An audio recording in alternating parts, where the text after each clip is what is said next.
Guys, hello. Let's talk about Taylor Swift, shall we? Because the last acting job I had in 2020 was on her music video, The Man.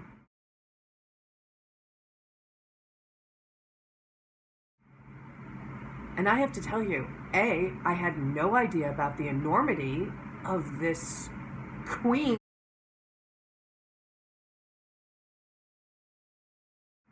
called Taylor Swift, because I was not a Swiftie. And I didn't even know what a Swiftie was. And secondly, I felt like Alice through the looking glass. Like I stumbled down the looking glass. And I was like, wait, am I in a Taylor Swift video? Hello? Makeup? It was crazy. And one of the reasons is because they keep everything so secretive that I actually didn't know that I was going to be working for her until I was. And also, she was dressed as a man and looked like a man.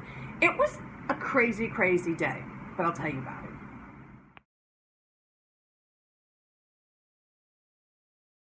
it. Okay, so I'm gonna go through this quickly. There are certain projects that you work on, especially in Los Angeles. I'm sure New York's the same, but especially in Los Angeles, where you have to sign NDAs, which is called a non-disclosure agreement, which basically says you don't say a word, okay? Keep it zippy. And I did not say a word, which I'm sure most people are told don't say a word, but they tell someone. I didn't. I even had a friend who was like, seriously? Like who's she gonna... I felt guilty. I'm not supposed to say anything. So, I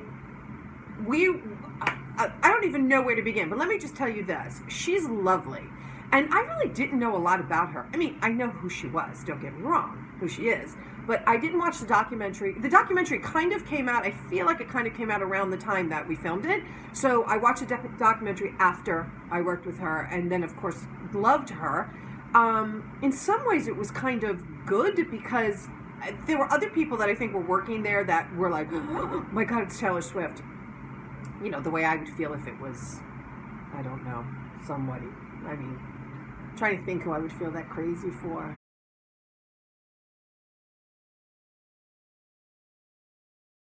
There's a lot of people, but but for me it was just I worked the video, which if you've seen it, of course, is just her dressed as a man, living in the world as a man. She goes through all different phases of her day and her life, and there was this scene where she's on the subway. I'm assuming it's like a New York City subway, you know, typecasting, and she's smoking. She's man spreading, which is interesting because it says before you go on the New York City subways in New York, please do not man spread. It says it in the cabs. So I found that funny because actually men do that. For people don't know, it's when men sit like with their legs like out. And I have sat next to a man spreader and nudged him over in New York. Because it's just rude. So anyway, so she's man spreading as a guy and smoking a cigar. And we're like, ugh, and you know, it was all these reaction shots from us. And but the crazy thing was, I didn't even know. We filmed it at the end of January. It came out, I think it was the second week of February. It came out very quickly. I didn't know when it was coming out. We were, of course, told, you know, nothing. You say nothing. You weren't here. Magic dust. This will all disappear when you leave. I mean, honestly, when I left the parking lot, I was almost like, did I just dream that? But it was wonderful. And so the morning that it was that the video dropped, which I guess for Swiftie people, they all knew it was coming. It was on every morning show, every news channel, and for some reason, the scene I was in, which they come swooping into the subway, and then there's like, I think there's like 1, 2, 3, 4, 5, like 6 of us, maybe 5 or 6 of us on with her, was the scene they were showing all over the news. And so everybody, I woke up to like, you know, why do I have 60 texts? I mean, it was, and then clips of people watching it on all these different shows back east, blah, blah, blah. And then we were on the cover of Rolling Stone.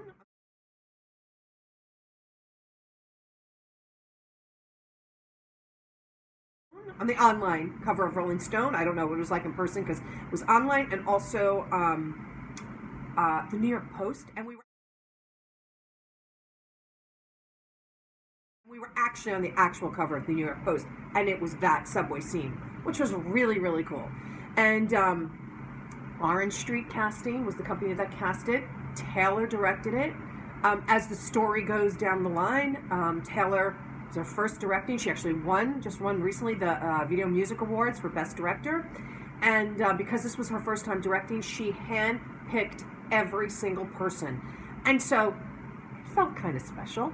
And so she had a look that she wanted. She handpicked every person for every single scene. You know, it's you'll see it. It's all different, you know, scenes of her life as a man. And but beforehand, we had to send casting before we even really kind of knew what was happening. We knew it was a high-profile person, and we had to send all of our social media.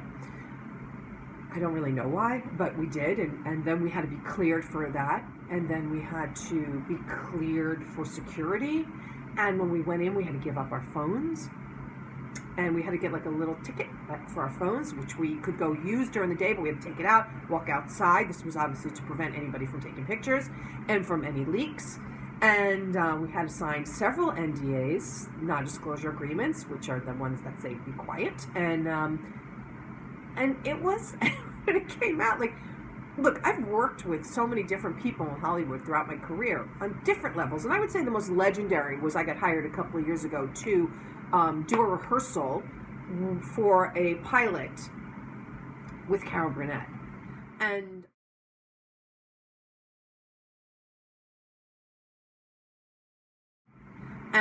I had to run the rehearsal with her, and I was like, wow, this is legend level. And that was awesome. But I've never worked with someone that's like I guess music international stars. It's a whole different playing field. You know, the Beyoncés and J-Lo's and Taylor and you know them all. Lady Gaga. It's a handful. It's not like there's not hundreds. And they like vibrate at a different level because I think their lives are just in this place that they have to. It was amazing, but Taylor couldn't have been sweeter, kinder, funny. There's actually a behind the scenes video that's on her YouTube channel too, where you can see all of us and I'm in it. And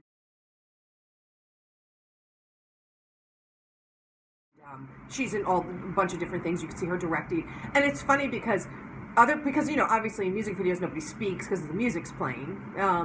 You didn't hear her talk, but we did. And so when she did the behind the scenes, it was funny for people to hear her voice, because to look like a man and then have this high voice. But we had seen that all day. The prosthetics, the makeup job on her was amazing. And I mean, it was prosthetics and makeup from head to toe.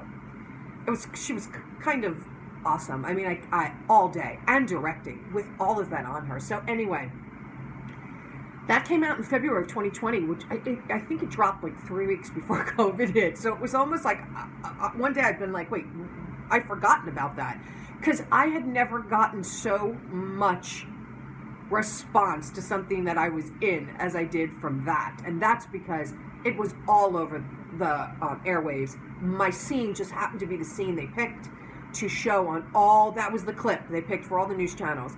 And then she just won the VMA, and then the clip I was in was on the VMA, just like a week ago when it was on. So anyway, I just have to tell you, it was really cool. That was definitely like a bucket list moment. You know, music videos now are covered through SAG-AFTRA, and although I think it's been covered for a while, they didn't used to be. Years ago when music videos first started, they were all non-union, but they made a deal with, I think, and I'm probably not giving the right information, but they made a deal with like 6 big labels to cover them, to have SAG-AFTRA union workers on it. So that was what was great about it. So it just gave me the opportunity to, has this been sticking out the whole time?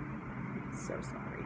I'm not going back and saying all that. So just, you know, hopefully you don't really notice it. So anyway, guys, I just had to say that was like I said, 2020 started out and I thought this is going to be a great year. 2020 is starting out different. Oh, it's different, all right. Wow. So that's it. So nothing but good things to say about Taylor. Nothing but respect and love, and not only as an artist but as a female. I like her. I like her. And it was really, I mean, the set was respectful and kind and all the things that you hope for and you don't always get. There was no disappointment. It was great. Watch the video, The Man. I'll see if I can link it. I guess I could. I maybe can link it. If not, just The Man on YouTube, Taylor Swift. It's all over the place. All right, you guys. Bye.